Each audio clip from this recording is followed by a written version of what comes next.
T'as mal au dos parce que tu es trop cambré? Bah, regarde cette vidéo, je vais t'expliquer pourquoi c'est pas lié à ta cambrure.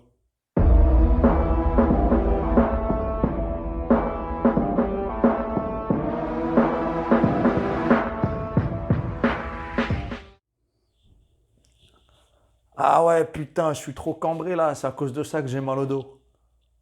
Bah, décambre.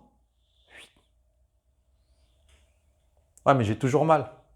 Bah, c'est peut-être parce que c'est pas à cause de ça que t'as mal, c'est pas forcément à cause de ta cambrure.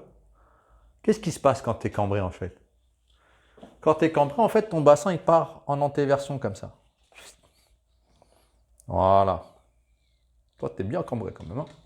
T'es bien cambré quand même, hein?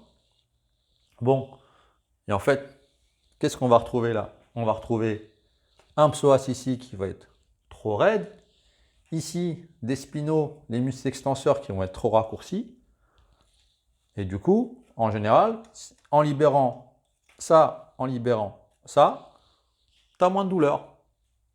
Mais par contre, c'est pas parce que tu libères ça que tu vas récupérer ta cambrure. Enfin, ta cambrure.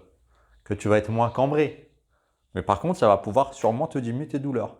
Ce qu'il faut comprendre, c'est que ce n'est pas forcément ta posture qui déclenche tes douleurs. Mais en général, c'est les tensions musculaires qui vont être associées et des fois, le manque de force ou d'activation de certains muscles. Donc quand ici, c'est trop étiré, trop court, là c'est trop court, ici c'est trop court, en général, on va retrouver un déficit des muscles antagonistes, donc un déficit des abdos qui permettent de faire ça, et des rétroverseurs du bassin, et aussi des extenseurs de hanches. Parce que les extenseurs de hanches, ils font ça, tac. Les extenseurs de hanches, ils font ça. Mais si je fixe ma hanche et je raccourcis ce point-là, ça va faire ça. Et donc tout ça va partir en arrière. Donc la douleur, parce que tu es trop grand, cambré, elle n'est pas liée à ta posture.